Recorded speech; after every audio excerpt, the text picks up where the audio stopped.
నమస్తే. మాజీ ముఖ్యమంత్రి వైఎస్ జగన్మోహన్ రెడ్డి గారి పర్యటనలు తరచూ వివాదమవుతున్నాయి. వివాదమవుతున్నాయని అనడం కంటే, వివాదం చేస్తున్నారు అనంటే సమంజసంగా ఉంటుందని నేను భావిస్తున్నాను. మాజీ ముఖ్యమంత్రి వైఎస్ జగన్మోహన్ రెడ్డి గారు ప్రధాన ప్రతిపక్ష నాయకుడి హోదా ఇవ్వకపోయినప్పటికీ కూడా ఆయనే ప్రధానమైన ప్రతిపక్షం. కాబట్టి ప్రభుత్వ నిర్లక్ష్య వైఖరికి నిరసనగా ఉద్యమాలు చేయవలసినటువంటి బాధ్యత జగన్మోహన్ రెడ్డి గారి మీద ప్రజాస్వామ్యయుతంగా ఉన్నదనేది అందరూ అంగీకరించేటటువంటి అంశం. అయితే జగన్మోహన్ రెడ్డి గారు రాష్ట్రంలో తరచూ పర్యటనలకు వెళుతూ ఉంటారు. దానికి అనేకమైన కారణాలు మనం చూసాం. మిర్చి ధర పడిపోయినప్పుడు దాన్ని ప్రజల్లోకి తీసుకువెళ్ళి ప్రభుత్వం మీద ఒత్తిడి చేయడానికి గుంటూరు మిర్చి యార్డుకు రావడం జరిగింది. అదేవిధంగా పొగాకు ధర కూడా చాలా దారుణంగా పడిపోయి రైతాంగం ఇబ్బంది పడుతున్నప్పుడు పొదిలి వెళ్ళి తమ నిరసన వ్యక్తం చేసేటటువంటి ప్రయత్నం చేశారు. దానితో పాటు రాప్తాడులో హత్యకు గురి అయినటువంటి కార్యకర్తను పలకరించడానికి, సత్తెనపల్లిలో ఒక యువకుడు ఆత్మహత్య చేసుకున్నాడు కాబట్టి వారి కుటుంబాన్ని పలకరించడానికి పర్యటనకు వెళుతూ ఉన్నారు. ఈ పర్యటనను చాలా వివాదాస్పదం చేయాలనేటువంటి ప్రయత్నం పనిగట్టుకొని ఈ ప్రభుత్వం చేస్తున్నది. ఇక్కడ కొన్ని అంశాలను మీ దృష్టికి తీసుకురావాలి. నేనేదో జగన్మోహన్ రెడ్డి గారి మీద అభిమానంతోనో లేకపోతే వైఎస్ఆర్ కాంగ్రెస్ పార్టీకి చెందినటువంటి నాయకుడుగానో ఈ విషయాలు చెబుతున్నానని మీరు దయచేసి భావించవద్దు. జగన్మోహన్ రెడ్డి గారు ఈ రాష్ట్రంలోనే కాదు, దేశంలోనే అత్యంత ప్రజాదరణ కలిగిన నాయకుడు.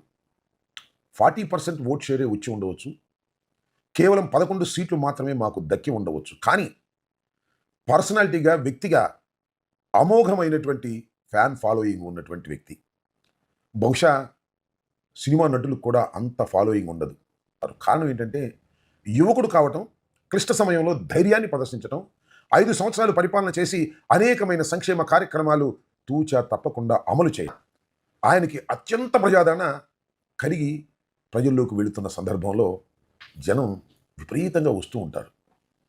ఇవాళ తెలుగుదేశం పార్టీ పోలీసులు చెబుతున్నట్టుగా మేము జనాన్ని పోగు చేయటంలా, జనం వారంతటా వారే తెలుసుకుని రావడం, కారు మీదకొచ్చి పడిపోవడం, బాయినెట్లు ఎక్కటం, ఇవన్నీ చాలా సందర్భాల్లో మీరు కూడా చూసి ఉంటారు. నేను ఈ విషయాలని ఎందుకు చెబుతున్నానంటే, ప్రభుత్వం జగన్మోహన్ రెడ్డి గారు బయటికి రాకోకుండా నివారించాలనేటువంటి ఒక విష ప్రయత్నం చేస్తున్నది. వినుకొండ వెళ్ళినప్పుడు ఆయన వెంట ఎవరు వెళ్ళకోకుండా ఉండేందుకు బారికెట్లు పెట్టి నివారించే ప్రయత్నం చేశారు అనఫిషియల్గా. అయినా వినుకొండలో విపరీతంగా ప్రజలు వచ్చారు. ఆ తర్వాత రాప్తాడులో కురబ లింగయ్య అనేటువంటి వ్యక్తి హత్య గావించబడితే జగన్మోహన్ రెడ్డి గారు హెలికాప్టర్లో వెళ్ళారు. హెలికాప్టర్ చుట్టూ బ్యారికేట్లు లేవు, అశేషమైనటువంటి జనం వచ్చారు. హెలికాప్టర్ మీదే దూసుకొచ్చి మీద పడ్డారు. హెలికాప్టర్లో కొన్ని ఇబ్బందులు వచ్చి మళ్ళీ రిటర్న్లో హెలికాప్టర్ వెళ్ళిపోయింది. జగన్మోహన్ రెడ్డి గారు రోడ్డు మీద వెళ్ళవలసిన పరిస్థితి ఏర్పడింది. దీనికి నేను ఏమంటానంటే, జనం ఇంత పెద్ద ఎత్తున వస్తారని తెలిసి కూడా ప్రభుత్వం సరైన రక్షణ కల్పించలేదు అని నేను ఇక్కడ చెప్పదలుచుకున్నా. అదేవిధంగా మీరు గుర్తు చేసుకోండి, గుంటూరు మిర్చి యార్డుకి జగన్మోహన్ రెడ్డి గారు వచ్చారు. అసలు సెక్యూరిటీనే ఇవ్వాల. ఆ రోజు నేను కానీ, అప్పిరెడ్డి కానీ, సుబ్బారెడ్డి గారు కానీ, నాని కానీ వచ్చిన వాళ్ళం అసలు బ్రతికి బయటకు వస్తామా ఆ కోరులో, ఆ జన ఒత్తిడిలో అని ఉక్కిరి బిక్కిరి అయిపోయాం. కానీ ఏంటంటే పోలీసుల కంట్రోల్ లేదు, అసలు పోలీసులనే పెట్టలేదు. మేము అసలు సెక్యూరిటీనే ఇవ్వమని తిరస్కరించినటువంటి సందర్భం. ఇది కూడా విషపూరితమైన ఆలోచన అని నేను చెప్పదలుచుకున్నాను. పొదిలి వెళ్ళారు. పొదిలి కూడా అశేషంగా జనం వచ్చారు. పొదిల్లో ఒక 10 మందినో 30 మందినో బెలూన్లు పెట్టి అల్లరి చేసే కార్యక్రమం చేశారు. సహజంగానే గొడవ జరిగింది, దాని మీద కేసులు పెట్టారు. ఈ విధంగా జగన్మోహన్ రెడ్డి గారి పర్యటనను ఫెయిల్ చేయాలి అంటే ఏంటంటే, జగన్మోహన్ రెడ్డి గారు బయటకు వచ్చి జనంలో తిరుగుతుంటే ఆయనకు వస్తున్న ప్రజాదరణ చూసిన తరువాత ఈ ప్రభుత్వంలో ఇబ్బందులు వస్తాయి అనేటువంటి ఉద్దేశాన్ని వారు భావిస్తున్నట్టుగా నాకు అర్థమవుతుంది. వారంటే ముఖ్యంగా లోకేష్ అని చంద్రబాబు నాయుడు గారు ఒక విషపూరితమైనటువంటి ఆలోచన చేస్తున్నారు. మొన్న చూడండి, జగన్మోహన్ రెడ్డి గారు సత్తెనపల్లి నియోజకవర్గం రెంటపాలలో నాగమల్లేశ్వరరావు మృతి చెందితే ఆయన కుటుంబాన్ని పరామర్శించడానికి వెళ్ళేటటువంటి కార్యక్రమం చేశారు. ఎంత హంగామా చేశారండి. మా అందరికీ నోటీసులు ఇచ్చారు, జనం రావడానికి వీల్లేదన్నారు, బ్యారికేట్లు పెట్టారు, జనాన్ని రాకుండా కంట్రోల్ చేసే ప్రయత్నం చేశారు. ఇన్ని చేశారు కదా. జగన్మోహన్ రెడ్డి గారి వాహనం మీదకు దూసుకొస్తున్నటువంటి అభిమానుల్ని ఎందుకు మీరు కంట్రోల్ చేయలేదు? అది మీ బాధ్యత కాదా? మీరు ఒకసారి ఆలోచించుకోవాల్సినటువంటి అంశం ఏమిటంటే, జెడ్ ప్లస్ సెక్యూరిటీలో జగన్మోహన్ రెడ్డి గారు ఉన్నారు. జెడ్ ప్లస్ సెక్యూరిటీ మీరిచ్చింది కాదు, బై వర్చ్యూ జగన్మోహన్ రెడ్డి గారు ఒక మాజీ ముఖ్యమంత్రి కుమారుడు, మాజీ ముఖ్యమంత్రి కాబట్టి ఆయనకు ఆటోమేటిక్గా జెడ్ ప్లస్ సెక్యూరిటీ వస్తుంది. జెడ్ ప్లస్ సెక్యూరిటీకి ఇచ్చేటటువంటి సదుపాయాలు ఇదేనా? రోప్ పార్టీ ఎందుకు లేదని అడుగుతా ఉన్నా. ఉంది, నేను చూశాను. ఎలా ఉందంటే ఆ వ్యాన్ మీద రోప్ పార్టీ అని రాసి ఉంది, దానిలో కానిస్టేబుల్స్ ఉన్నారు, రోప్ ఉంది. ఎందుకు దిగరు? ఎందుకు జగన్మోహన్ రెడ్డి గారి చుట్టూ జనం విపరీతంగా వచ్చి మీద పడుతున్నప్పుడు, బాయినెట్ల మీద ఎక్కుతున్నప్పుడు ఎందుకు కంట్రోల్ చేయరు? కంట్రోల్ చేయడానికి ఎందుకు ప్రయత్నం చేయరు మీరు అంటే ఉద్దేశపూర్వకంగానే పోలీసు వ్యవస్థ అలా చేస్తుంది. అది చంద్రబాబు నాయుడు గారు, లోకేష్ గారి డైరెక్షన్తో చేస్తున్నారు.